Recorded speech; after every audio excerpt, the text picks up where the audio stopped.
Hello guys, इस part में हम देखेंगे जब वन फैमिली डिनर के लिए रेस्टोरेंट जाती है तो वो रास्ते में यूनसाओ की मॉम को देखती है जो उसे कहते हैं तुम यहाँ अकेले क्या करने आई हो और वो तुम ही थी ना जिसने मेरे बेटे पर चीट किया, जिस वजह से मेरे बेटे ने तुमसे वेडिंग के दिन अपना एंगेजमेंट तोड़ लिया था। तो वैन कहती है पहली बात तो ये कि मैं यहाँ अकेले नहीं आई हूँ, अपने हस्बैंड के साथ आई हूँ, और दूसरी बात ये कि मैंने आपके बेटे पर चीट नहीं किया बल्कि आपके बेटे ने मुझ पर चीट किया, कहकर वो रेस्टोरेंट के अंदर चली जाती है। उसके बाद फैमिली डिनर में दिखाया जाता है जहाँ मिस्टर लेन आता है तो यूनसाओ उससे कहता है अंकल मुझे पता है कि उस दिन मॉल में मैंने जो कुछ भी किया वो मेरी गलती थी, पर आप इतनी सी बात के लिए तो मुझे जनरल मैनेजर के पोस्ट से मत हटाइए। तो ग्रैंडमा भी यूनसाओ का साथ देते हुए कहती हैं कि यह अभी बच्चा है तो इसे इस बार माफ कर दो, और वो मिस्टर लेन से कहती हैं कि तुमने तो कहा था कि इस बार तुम अपनी वाइफ को अपने साथ लेकर आओगे, कहाँ है तुम्हारी वाइफ। यूनसाओ कहता है अंकल आप ज्यादातर कंपनी में ही ध्यान देते हैं, थोड़ा बहुत अपनी लाइफ में भी ध्यान दे दीजिए। तो मिस्टर लेन कहता है किसने कहा कि मेरी वाइफ नहीं है, मेरी वाइफ आ रही है। तभी वहाँ पर वैन आ जाती है।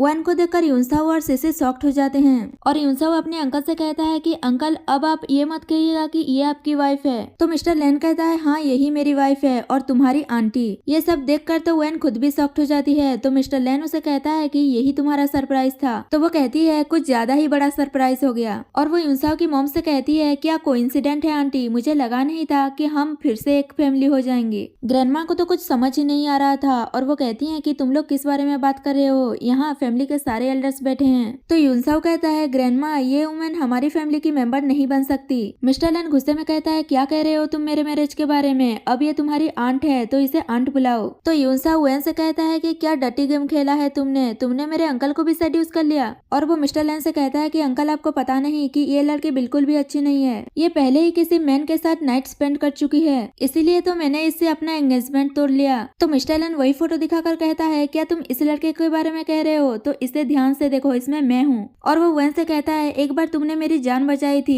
तब ये फोटो ली गई थी। तो वैन कहती है एक बार मैंने किसी को बचाया तो था, वो तुम थे, कहकर वो खुश हो जाती है। यूनसाओ अपनी मॉम से कहता है कि मॉम आप तो कह रही थी कि आप उस लड़की को जानती हैं जिसने अंकल की जान बचाई थी, क्या आप झूठ बोल रही थी। तभी ग्रैंडमा कहती है मुझे नहीं पता कि तुम लोग किस बारे में बात कर रहे हो, और ये फैमिली डिनर है इसे खराब मत करो, इसलिए चुपचाप बैठो और खाना खाओ। तो सिसी अच्छी बनती हुई ग्रैंडमा से कहती है कि ग्रैंडमा आप गुस्सा मत कीजिए, मुझे लगता है वैन अंकल से पैसों के लिए शादी की है, क्योंकि अंकल तो कुछ ही टाइम पहले चाइना से वापस आए हैं, तो ये कैसे पॉसिबल हो सकता है कि ये दोनों इतनी जल्दी मिल भी जाएं और शादी भी कर लें, ये सब वैन का प्लान होगा। तो वैन कहती है मैं यूनसाओ से ब्रेकअप के बाद इससे मिली थी, उससे पहले मैं इसे नहीं जानती थी। पर तब फैमिली के एल्डर्स मिस्टर लेन से कहते हैं कि यूनसाओ ने पहले इस लड़की को डंप कर दिया है, तो ऐसी लड़की हमारे घर की डॉटर इन लॉ नहीं बन सकती और तुम भी इसे शादी नहीं कर सकते हो, तुम इसे डिवोर्स दे दो। मिस्टर लेन कहता है आपको मेरी शादी से कोई प्रॉब्लम नहीं होनी चाहिए, और वैसे भी वो मैं था जिसने पहले वैन को सेड्यूस किया था, ना कि वैन ने मुझे सेड्यूस किया था। तभी वैन कहती है आप लोग हमारी शादी के बारे में क्या सोचते हैं उस बारे में मैं कुछ नहीं कहूंगी, पर मैं इतना कहना चाहती हूँ भले ही मेरी शादी यूनसाओ से फिक्स हुई थी पर मैं प्योर हूँ और मिस्टर लेन के साथ हूँ, क्योंकि ये वो डिजर्व ही नहीं करता। ये सुनकर गुस्से में यूनसाओ वैन को थप्पड़ मारने वाला था, पर मिस्टर लेन उसका हाथ पकड़कर रोक देता है और वो कहती है इस फैमिली डिनर में ये सीसी क्या कर रही है। तो सीसी कहती है क्योंकि मैं और यूनसाओ एक दूसरे से प्यार करते हैं इसलिए मैं यहाँ आई हूँ। तो वैन कहती है पर मुझे तो पता था कि यूनसाओ ने तुम्हें बाहर से ऑर्डर करके लेकर आया है, क्या अभी तक तुम दोनों ने शादी किया। तो वो दोनों कुछ नहीं कह पाते। तभी यूनसाओ की मॉम कहती है तुम्हारी शादी तो मिस्टर लेन से हो चुकी है, तो तुम यहाँ अपनी बकवास मत करो और यहाँ से चली जाओ, कहकर वो उसे धक्का दे देती है जिससे वैन टेबल से टकरा जाती है।